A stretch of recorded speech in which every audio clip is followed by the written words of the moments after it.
Welcome everyone to Mondays Live at 5. And this week, a very fun subject for me. Last week, I went out painting with my friends, Catherine and Jessica, because the weather was beautiful, as it is today, and will be most of this week. And we were painting in an area called Flint Creek in Stars Nature Cave in southeast Iowa. Beautiful area. Catherine, interesting thing, Catherine allowed that we had been going out and painting like this for probably 10 years. Hi, Michael. And I dredged up a very similar image from, this is February 11th this year, and this is from February 12th of 2017. So 9 years ago, we were painting very similar subjects, and I guess which was a very similar weather pattern, warmer weather. So I'm going to try and talk about what do you do in these kinds of situations. This area the creek is frozen. This creek flows out to, not far from here, it empties into the Mississippi River. And there's all these beautiful, beautiful, crazy trees with these gnarly formations. And much thanks to Diane Jennings, who lives in this area, for turning me on to where it is. It reminded me very much of the olive trees. Hello, Renee, that I saw in Provence last summer. And I made some little sketches of. And they just these weird, hello, Charles. To me, it's just amazing how a thing can grow like that. So, definitely something that is, as a subject, very engaging for us. But, it does present problems. We've got a lot of neutral colors, and we've got a lot of tangle and hi, Jane, crazy stuff. How do we organize all that? And I'm hoping to come up with some strategies of what to do when dealing with a subject like this, because it is quite, this time of year is very special for this part of the world. It's very tawny colors, the blues, the sky. So what do you do when most everything is neutral like that and has all this busy stuff? Well, one of the first things you do is you find a kind of an armature, something to make a strong statement on the image and have the other stuff be a supporting element. The texture in the background, the color in the background, that kind of thing. So here I've chosen, it was probably more or less this view or something very similar to that. It's very rocky here. So I eliminated a little bit of the sky. I did bring in more of the limestone formation over here with the ochres and the yellows. So something that is when you've got a lot of busy trees and bushes and undergrowth and that kind of thing, you want to have a strong armature that you can kind of organize things around.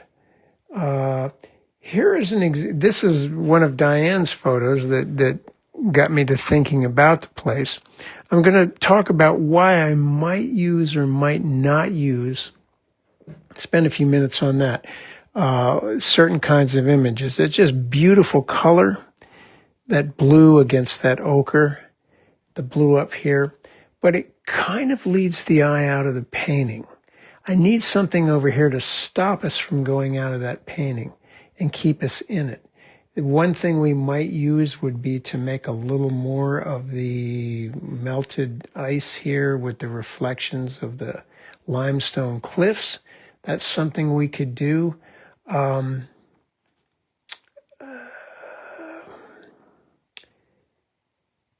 Here's another, looking the other direction, same tree. I like this, but the problem here is that this shape and this shape kind of create a thing that cuts the painting in half. So I don't want to do that. I like this. I think I'm probably going to use this. But I'm going to maybe make it a little bit thicker, as if that tree was a little more mature. And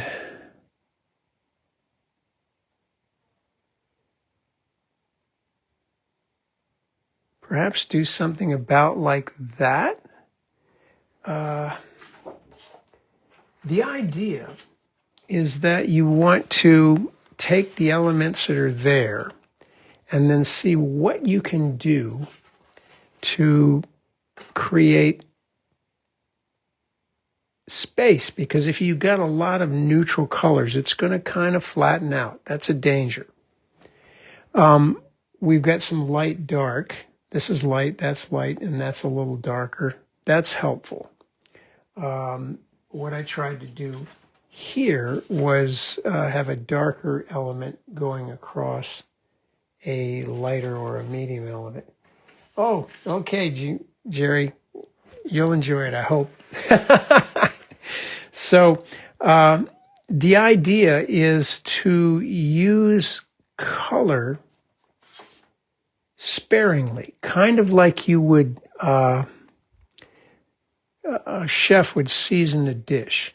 A properly seasoned dish doesn't, what the chef has seasoned it with doesn't jump out at you. It kind of sits in the background, and you pick up on it, but you don't know quite what it is if it's properly seasoned.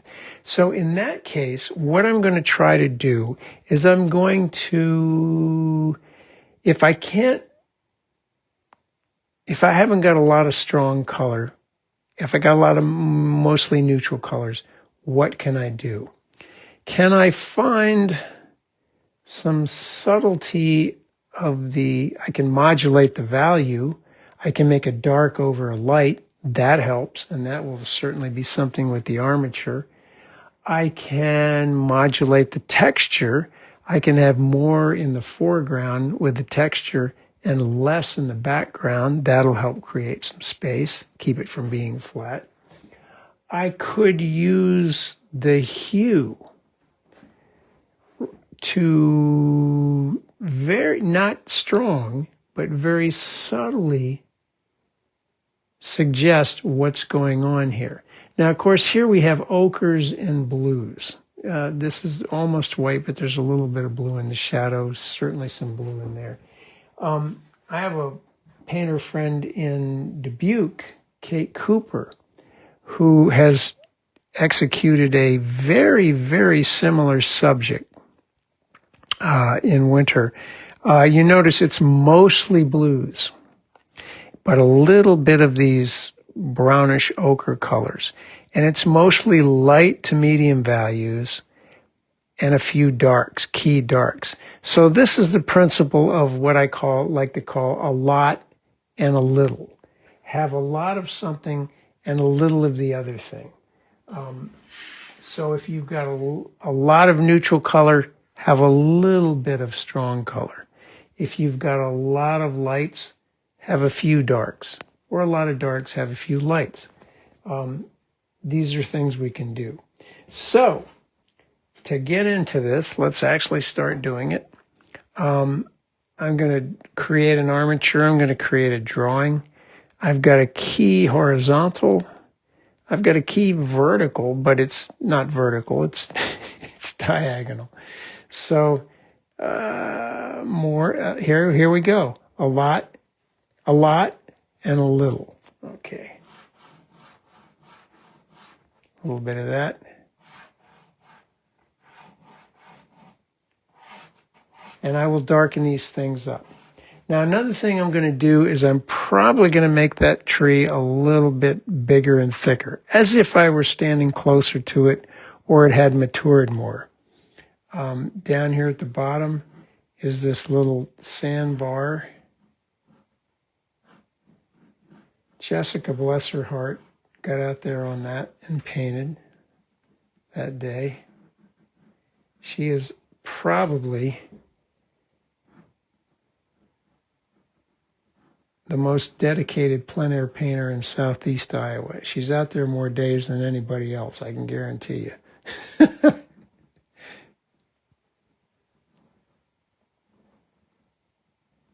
We're the Three Musketeers.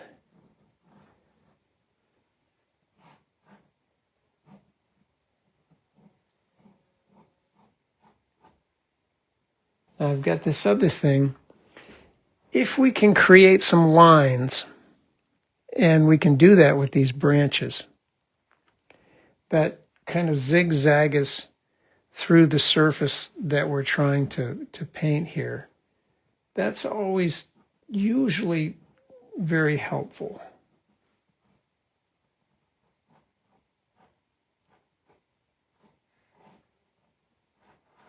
So it's kind of zzz, zzz, zzz, zzz, zzz.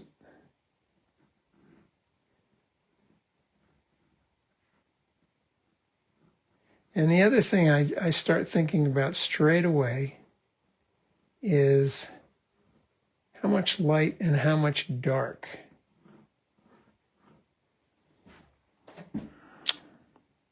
Most all of this is medium to dark. Light in here, light in here. Yellowish lights here, cool whitish lights there. I think I'm going to leave that white, the ice on the creek there.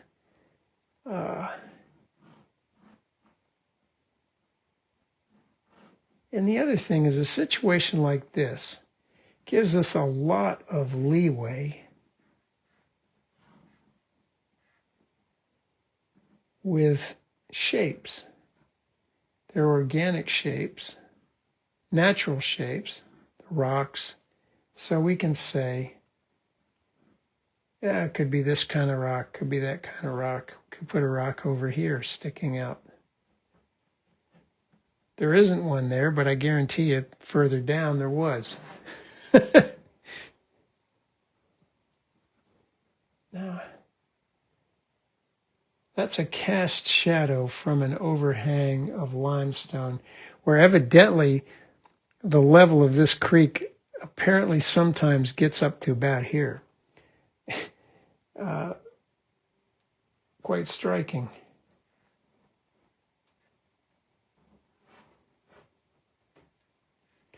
So,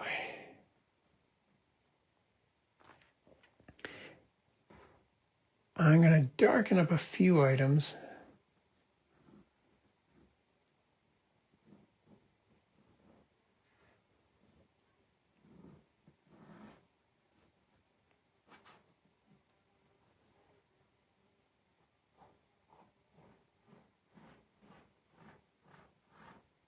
Make that tree thicker at its base and at its apex, or whatever the proper arboreal term would be.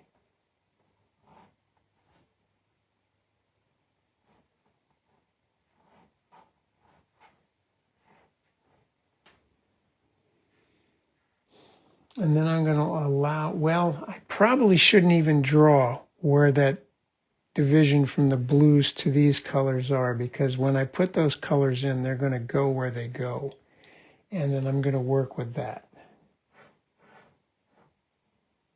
There's a trunk coming up this way, which I'm going to possibly suggest, but maybe, leave yourself some options. Pigment and water will migrate, and you need to be able to adjust to what happens. Okay, I think that's probably enough drawing for right now.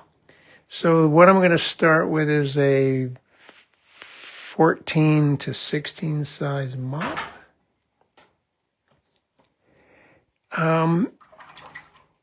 One thing, again, we talked about last week, colors that lift and colors that don't lift. With a subject like this, you are going to want to use as many liftable colors as you possibly can. Unless you get down to your very final marks, then go ahead and use anything. But my thinking right now is to reserve this area for whites, get a very pale ochre color going in here, neutral sort of colors here.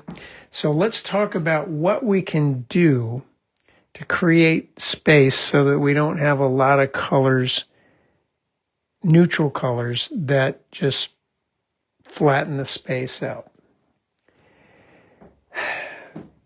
We have value. We can change the value, darks and lights. That'll give us some wiggle room there. We can change the texture. In these areas, of course, we're going to have more texture than, more texture in the front, less texture in the middle, least texture in the back. Furthest away is the sky, least texture. What else can we do? We can modulate the size of things. We can have larger things in the front, smaller things in the back. We might modulate the hue, which means where it is on the color wheel across the painting to create space. If it's not the same color, we can have essentially a neutral color. But if it's a bluish neutral or a pinkish neutral or a yellowish neutral, it's going to sit in a different space, but it could be the same value. So we could do that, modulate that across the painting to create space. And then through the space of the painting, we can create space by using intensity or chroma or saturation. They use all those different words. A little stronger color in the front than in the back. Now, of course, the strongest color here is that blue, but everybody will know that that's a sky. So, and again, I'm going to use the liftable colors so that I can maybe, if I overpaint like that, or parts of that or that, I can lift it out later on. So the other thing I'm going to try to do is space things unequally so that, I don't have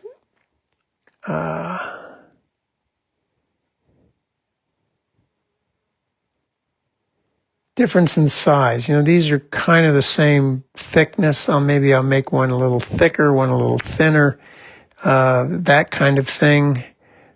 What else? The intervals between these things will not be equal. They won't be like a planting. I want it to be irregular spacings. So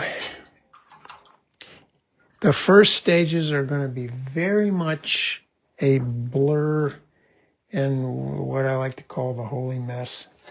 So let's get our blues going. I'm going to go for cerulean for my sky. That's a cobalt pigment, cerulean is cobalt with something else in it. A little stronger.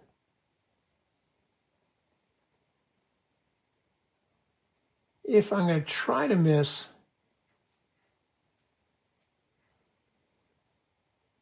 the branches, but if I don't, that's okay. Okay, let that wet edge be. I'm going to go for a sienna neutral tint kind of gray in here.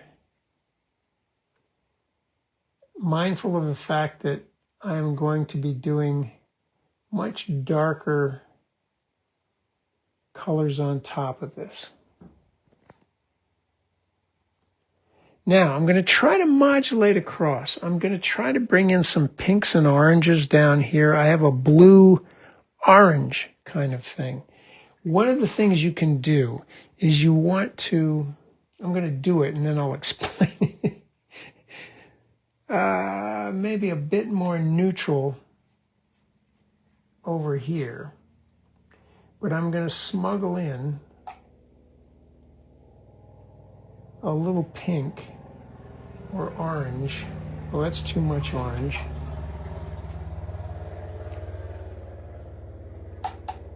Down here. Feel free to overstate because you're going to get darker. It's going to be the very, very, very palest yellow ochre up in here. Maybe a little more. Because I need it to be light, but not white.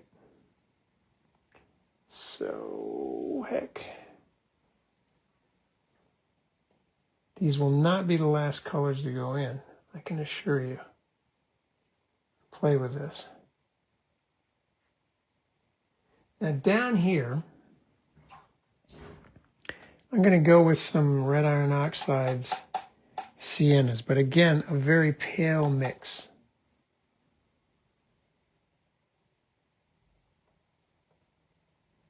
And I'm going to throw in a little bit of quinacridone rose or the alizarin crimson or the equivalent down at the bottom to pull that forward.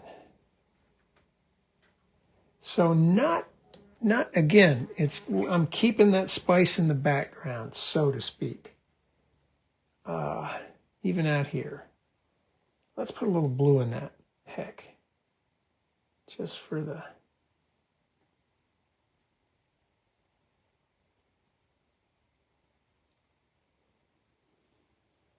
Now that I'm probably going to want to let get dry or very close to it. I think I want to put a little more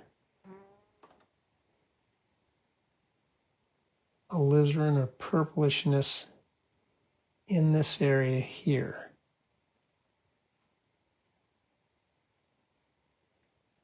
The shadow under that ledge of limestone is actually very warm.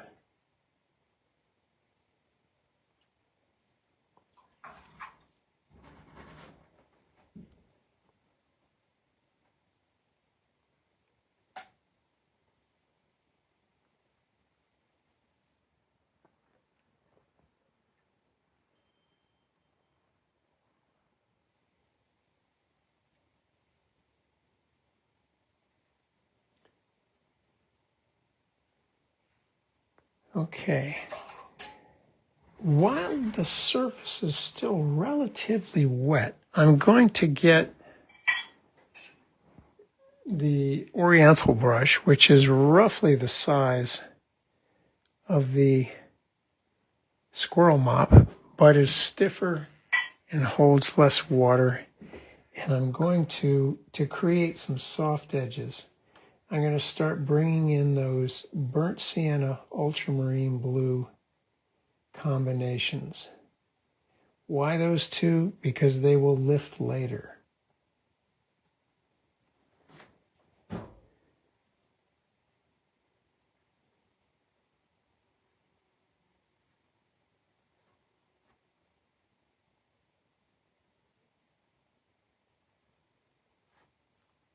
little more blue in that. Nope, wait a minute. I want that to be warm. There is a business coming down here, which I like because it sort of leads our eye back to what's happening down here. So a little bit more of the brown in that. Blue and brown, blue and brown.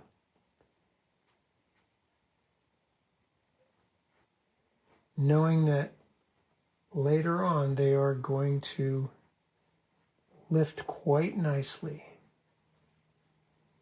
So I'm starting to form my armature here.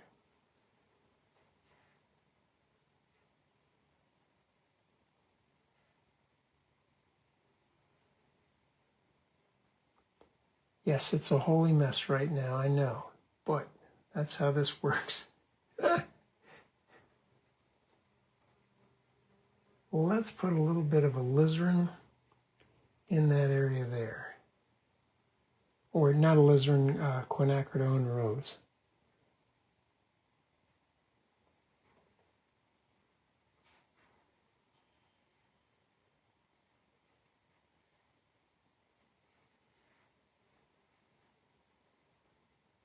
Maybe a little more blue in that, in spots.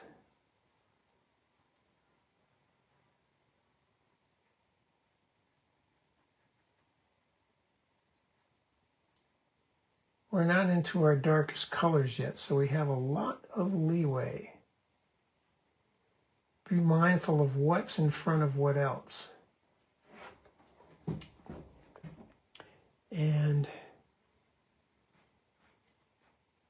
more blue.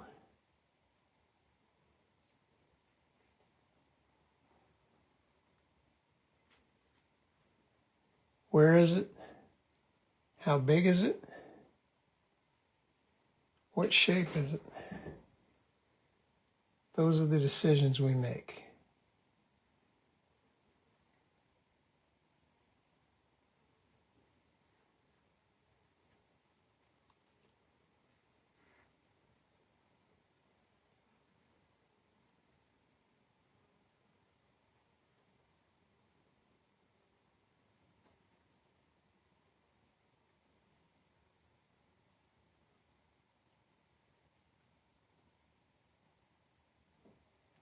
Okay, so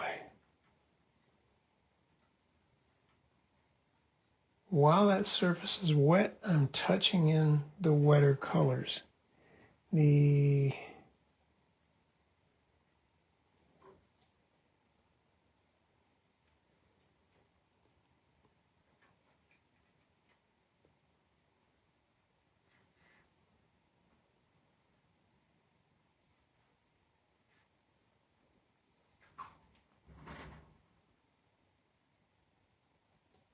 Back and forth between blues and siennas.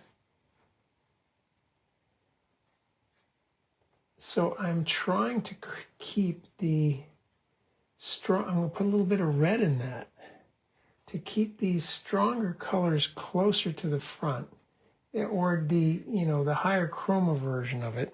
I could put the higher chroma version of some blue, like say cerulean or turquoise, into that and touch it in here.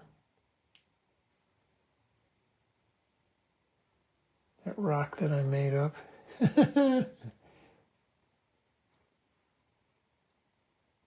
When you're on site, you have certain advantages because you can select things that are near or far away from you and include them as if you were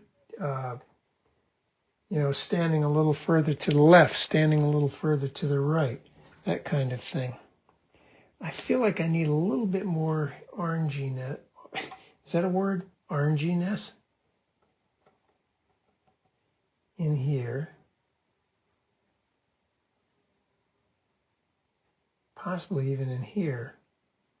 Even in here. That limestone has a really interesting neither here nor there color. It's very hard to define. You look at it straight close to you, it looks white. But other times, from the distance, it has this orange, yellow, crazy.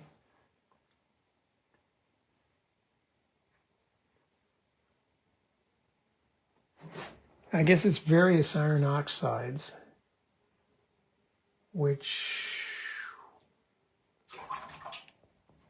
leach in or out of the stuff. Let's get a little more of the sienna and some neutral tint. Maybe a bit of blue. That goes in front. Start getting into my medium darks. And I'm touching them into wet areas here. I'm touching stiffish paint into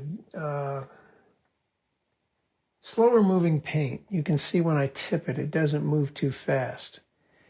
But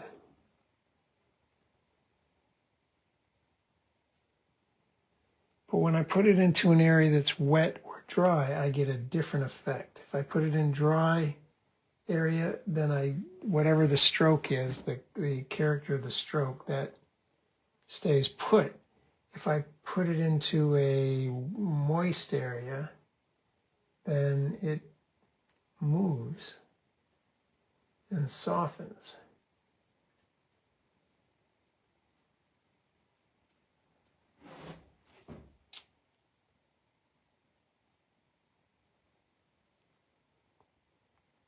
Now, when you're on location,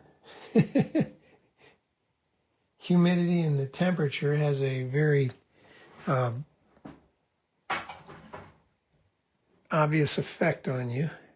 I'm going to start splattering a bit just to get some random darks, those there. And you notice when I splatter, where the point of the brush is going. Oh, thank you, Renee. I'm looking for darks and lights. That's all we're looking for. It's a shape. And the key thing is, where is it? The next thing to consider is, how big is it? And then you consider, what shape is it?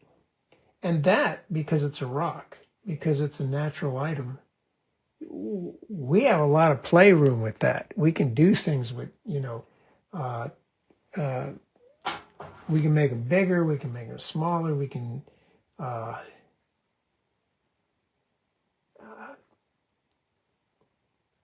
do things that we think would be beneficial. So I'm playing around with some of the bramble, I guess you would call it. Now, towards the front of the painting, closer to where I would be standing, I want to not pack in, but I want to put in stronger color. So I'm going into the orange, going into the try to keep that. I don't want to get that. I better be careful there. This area is going to come out kind of interesting when we put those blue shadows in, or those blue-gray shadows. I think I need a little bit. There's some western red cedar or some greenishness up in that area. So I'm going to get some of that nickel azul yellow and a little bit of turquoise. Again, these are colors that I think are going to, hopefully, so very pale light.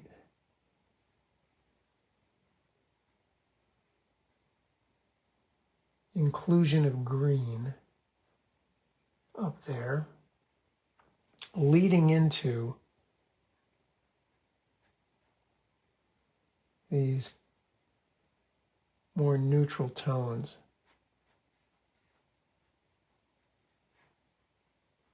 And we're going to do a lot of lifting.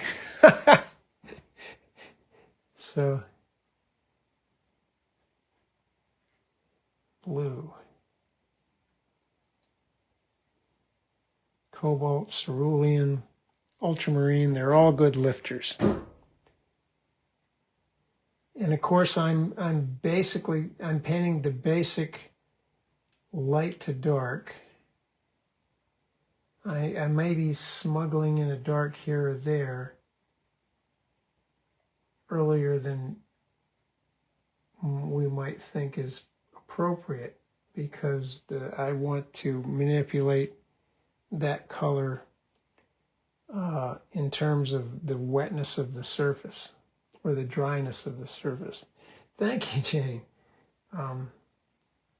It's a gorgeous place. I had never been there before, and many thank yous to Diane Jennings for alerting me to its painting potential.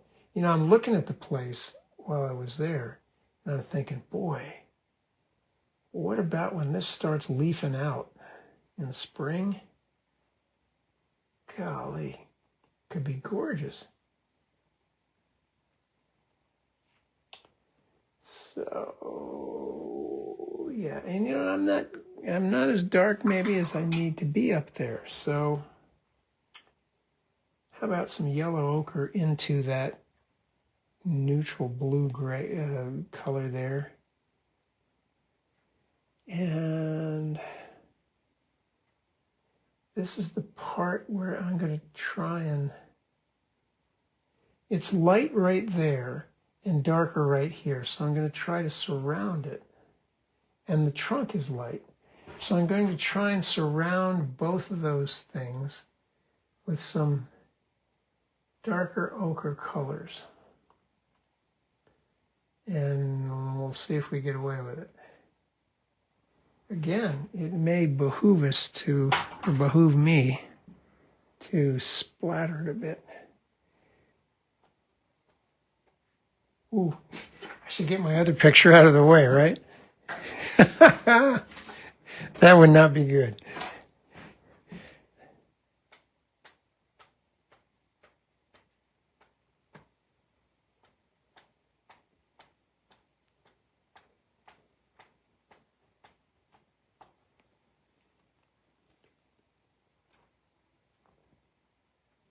Now, what can I feed into that? Because I've created a wet surface. Let's get a little bit of red in there. It's green. So what is the complement of green? Red. That's how we create space. If you're trying to deal with neutral colors and you want to create a sense of, well, there's some foreground, background, middle ground. What can I do with the hue? Don't make it a strong red, don't make it a strong green, but do use it in very, very, very small areas. Or not small areas, small amounts. That's what we want.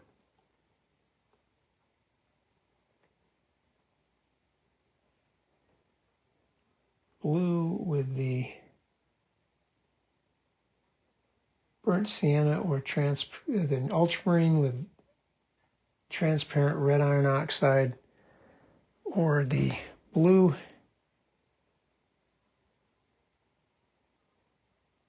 I'm going to start trying to execute some of these darker areas while there's a little bit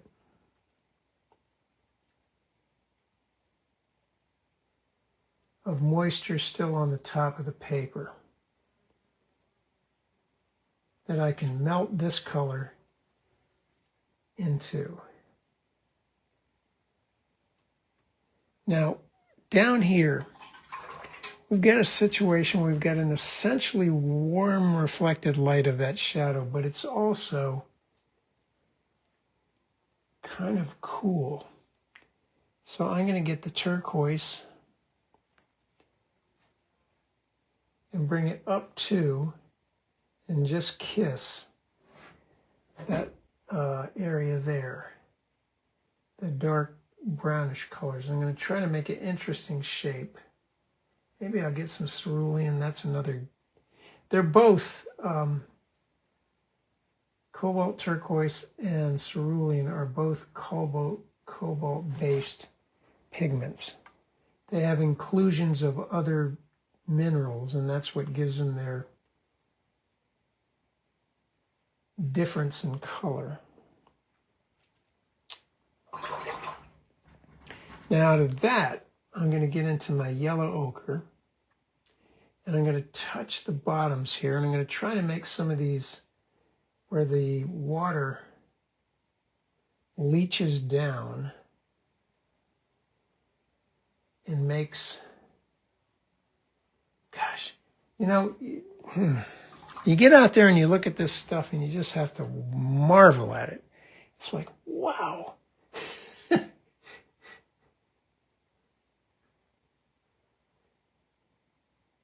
And it's just dirt. Strong darks up in here. Mindful of, look at this interval here. That's dead in the middle of this span here. So I'm going to try and move it to more this side, less that side. And then bring it down to this. And maybe a little bit down here too. I could probably sneak some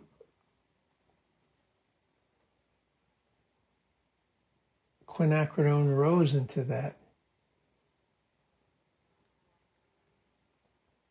Yeah, I hear you, Vic. Sometimes you're looking at the thing and you're just, how did that ever happen? And then whoa, I got to get back to this painting, you know. But it's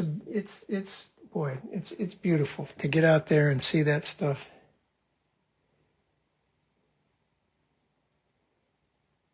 We live in a beautiful world. Okay, so here I'm smuggling in a little bit of this pink with the green because they are complements. If I'm going to talk more about this when I get to a point where I want to stop and dry something. Why it's better to use complementaries than, say, analogous colors or familial colors. Is that the word I want? And I think I'm getting close to it. Okay, so I'm going to dry this. I'll go to the mute.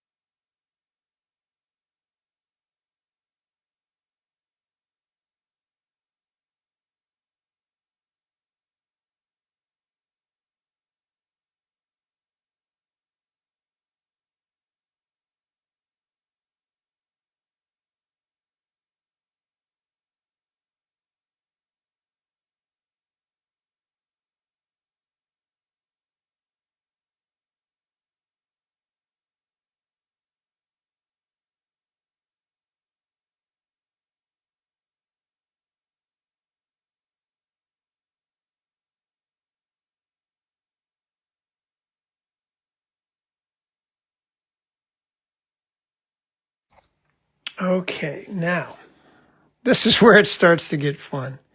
This is where you have to do some interesting stuff. Let's, just for our own satisfaction, let's get into those lovely shadows. Oh, let me explain the thing.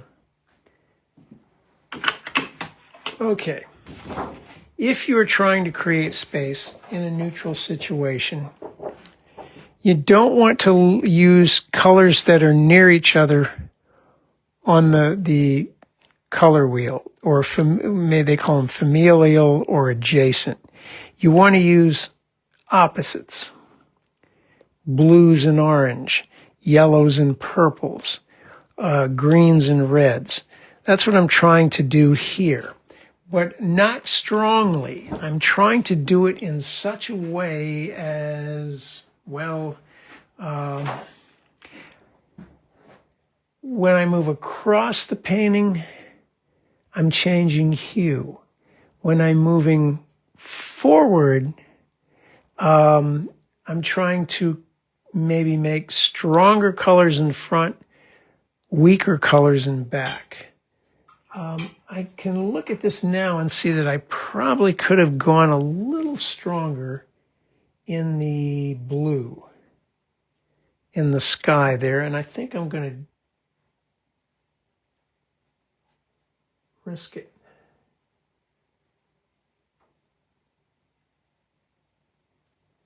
Yeah, I think I like that better.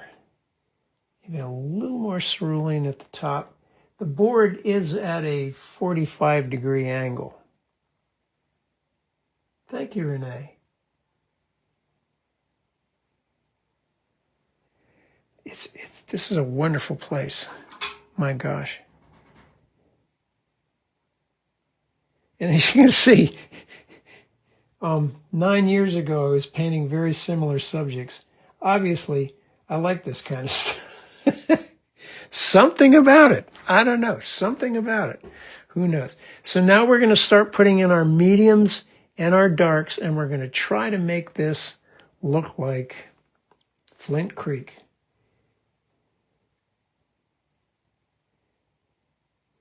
Flowing into the Mississippi. Farther back here is a naturally formed limestone cave. That's too dark.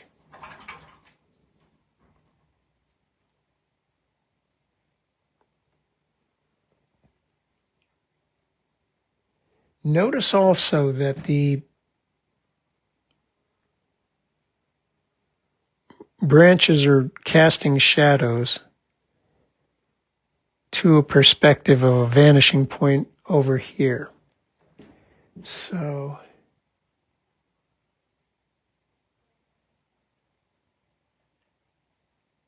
these need to be thinner in the back, thicker in the front.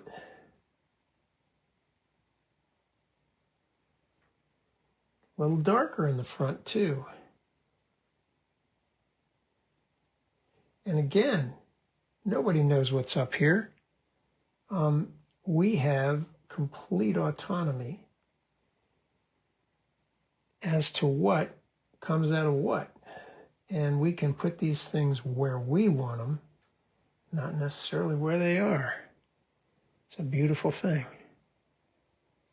Now we also have to, as the shadow comes across, not across.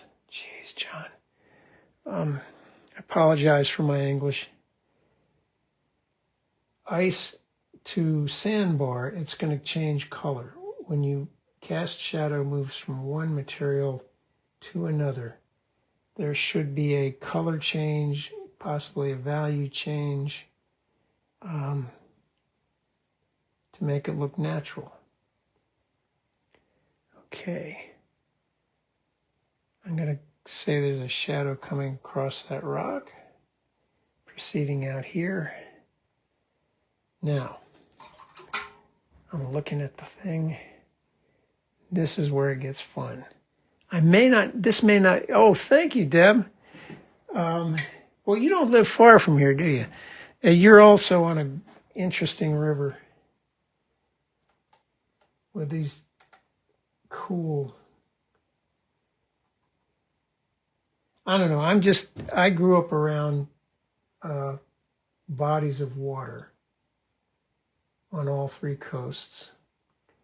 And having moved out here to the middle of the country, I sort of missed them.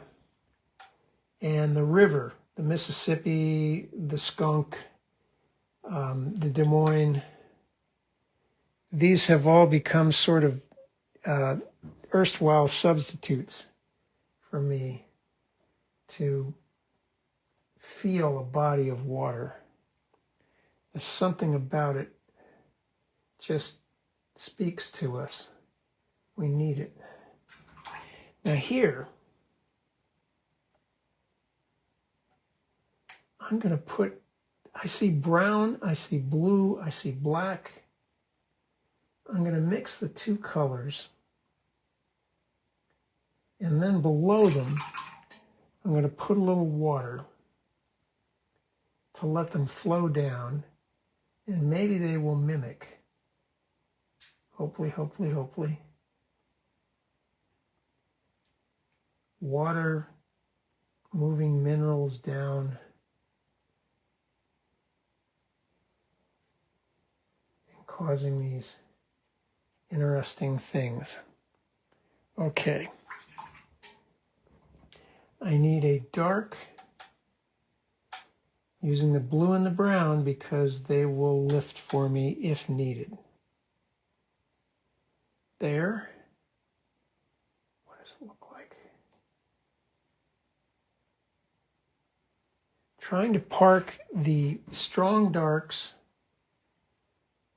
towards the middle to the front of the painting so that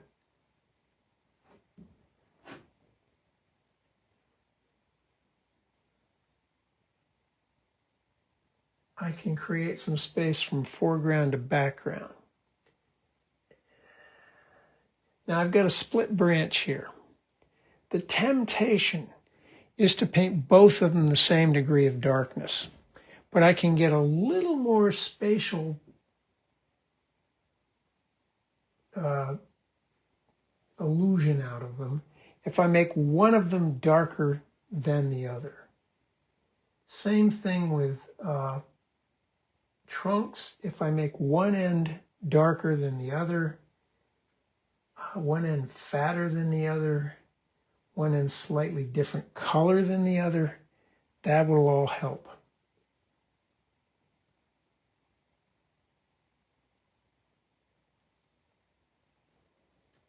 Anything that's the same stays in the same plane, whether it's color, shape, size, texture.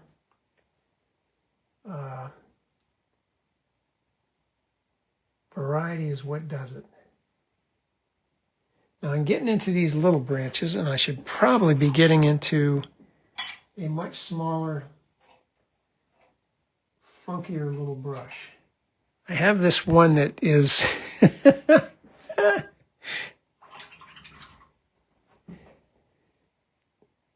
I can get in this thing, and the belly of it holds lots of paint, but that skinny little tip will help me with the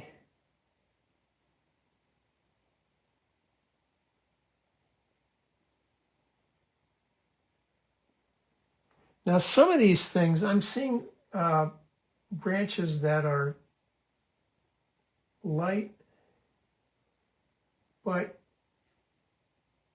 as far as painting goes, we can give ourselves a bit of a advantage if we don't try to mimic everything that's out there. If we're going over a dark area, make it light. If we're going over a dark area, if we're going over a dark area, make it light. If we're going over a light area, make it dark. So a lot of stuff down here too. And these colors I'm going to scratch through or lift, you'll see. That's why I love to use the traditional pigments. Now the spacing of these things,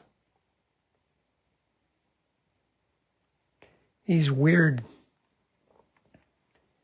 branches and stuff, keep the intervals irregular if you can.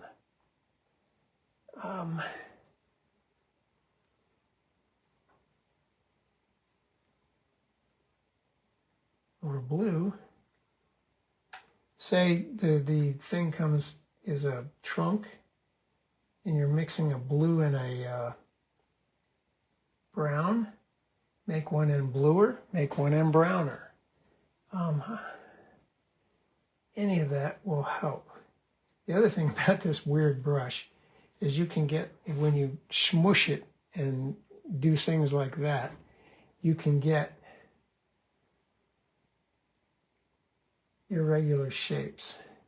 So thicker shapes towards the foreground, smaller, thinner, more ethereal shapes towards the background. You notice I'm not going to do a whole lot back there. I'm going to let the background be the background. I might throw in some, well, let's get some raw sienna or something yellowish, ochreish, to create some striations that you typically see in those limestone formations.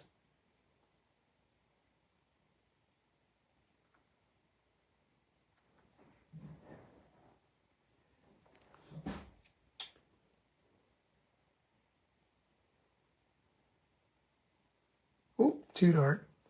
Smear it.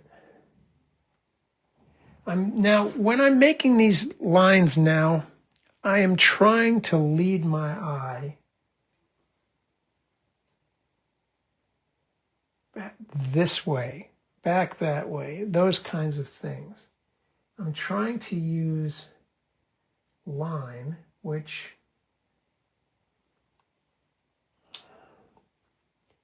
I mean, golly, we're only, 1 flood away from any of these trees not even being there. So,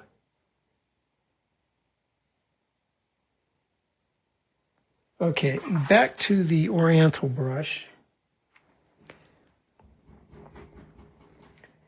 Maybe more of the red. Red being red iron oxide, burnt sienna. I'm going to try to splatter a little bit around here.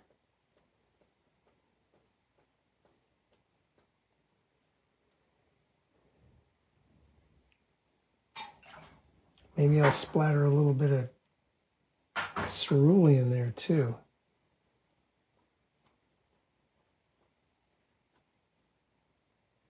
Can't do that with oil. Loving my watercolor.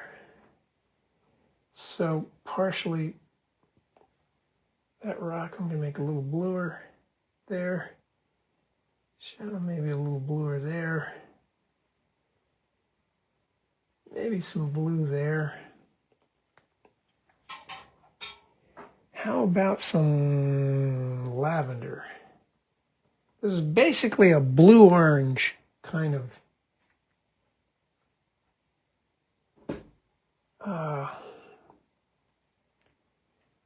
color scheme. Blue and orange are across from each other on the color wheel. And in a way, burnt or red iron ochre or red iron oxide is a kind of a dull orange if you think about it. Very, very low chroma orange. And I'm just going to get a bit of that strong orange. Oh, God, well, gee, I guess it looks even better. Oh, good. Looks good bigger. For reference, this is a pretty small painting. It's 9 by 12. And the reason I went to 9 by 12 rather than the usual quarter sheet 11 by 15 is it was closer to the size of the iPad, and then I can zoom in a bit and they look, hopefully, about the same size. But I would rather be painting this stuff big. The bigger you paint this stuff, the better it is, really. Okay. Now, let's dry this and start doing a little judicious lifting and adding, little darks here and there. So, going to mute.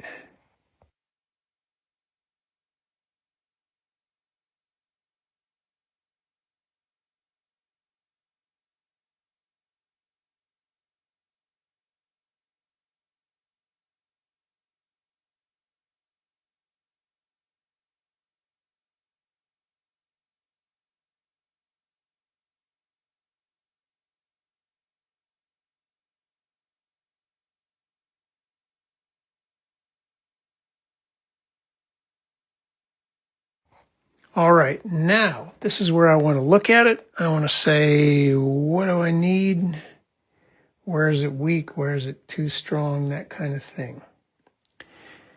I think I'm going to get a few more. This area is closer to us than that area. So I want to do some things which make this look a little closer. I want to get it busier with some branches.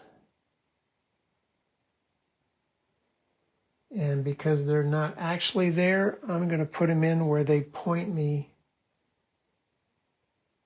to what I feel are beneficial places for the viewer's eye to go.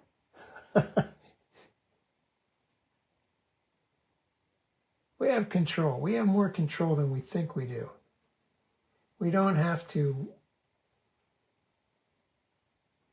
be a slave to the photo, because things change so much in nature, particularly nowadays, with the weather being so crazy.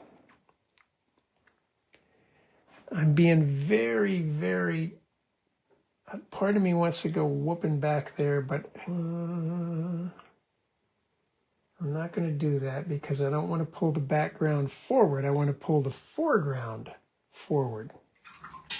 So what can I do? Let's get some stronger color.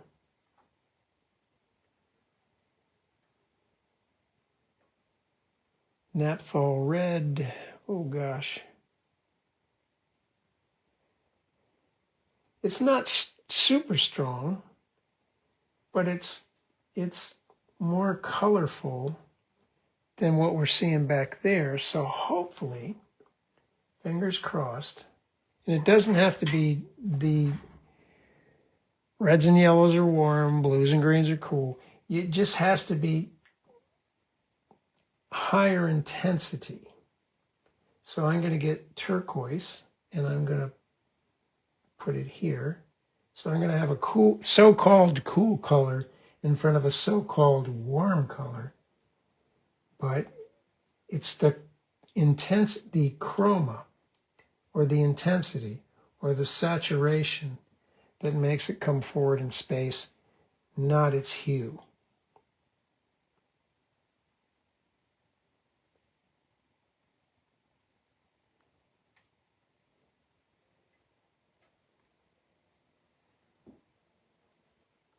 A little bit of that, a little bit of that, a little bit of that. Okay, let's start doing some judicious lifting.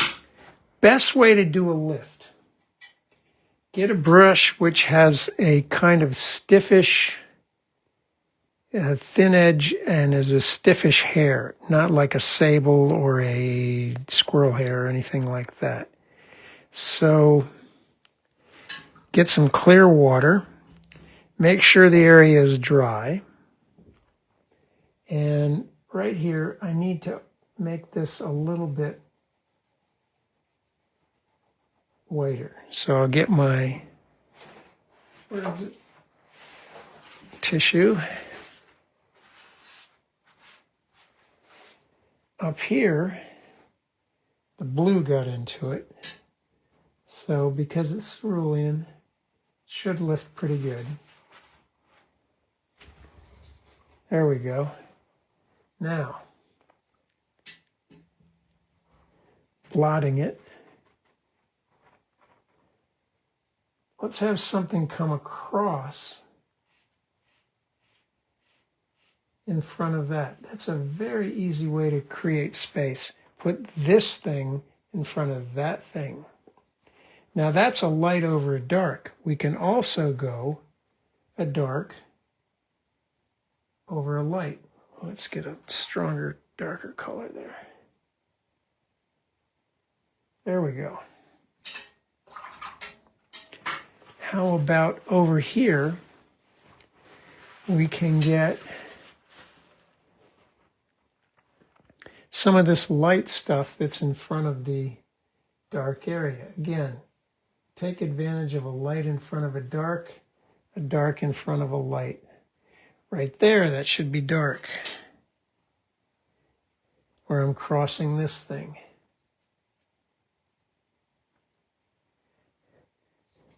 simplest way in the world to create a sense of space is if something appears to be in front of something else, the viewer is going to say, all right, that's closer to me, and the other thing is farther away. Overlap. Just, boy, I tell you, it's simple, but doggone effective.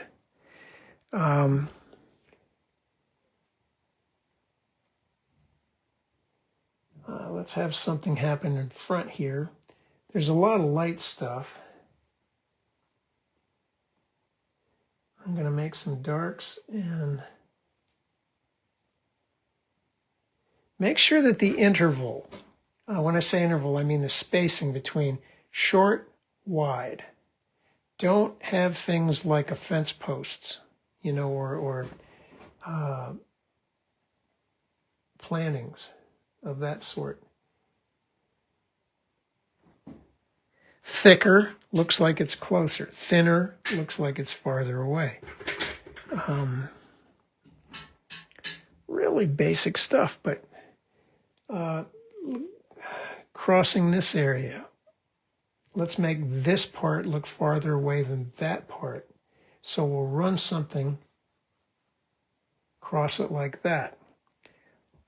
Wide, narrow.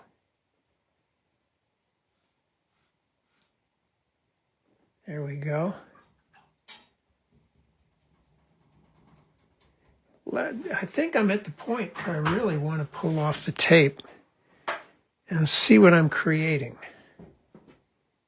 before I make any changes.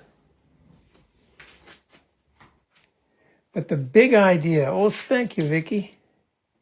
The big idea is when you're faced with a lot of texture and a lot of neutral colors, and that's wintertime in the Midwest, see if you can smuggle in a little bit of color, changing the hue across it and the chroma through it. So you can do it either way. You can have it strong, you know, because there are situations where there might be a stronger colored thing in the back or further away than whatever's in front of you. Just make sure that you register the difference and don't keep a little of both. You don't want to have strong colors in the foreground and the background. You don't want to have darks and lights in the foreground and the background. You want to have some difference so that what's farther away and what's closer registers differently. And, you know, I have only done a few of the ways that you can do this. The big deal is just difference. Difference between foreground and background, and be consistent with it. So I think I need a little more action with twiggy, crazy stuff like that here. There are some smallish trees, but if I have them, I want to have them pointing back to this area.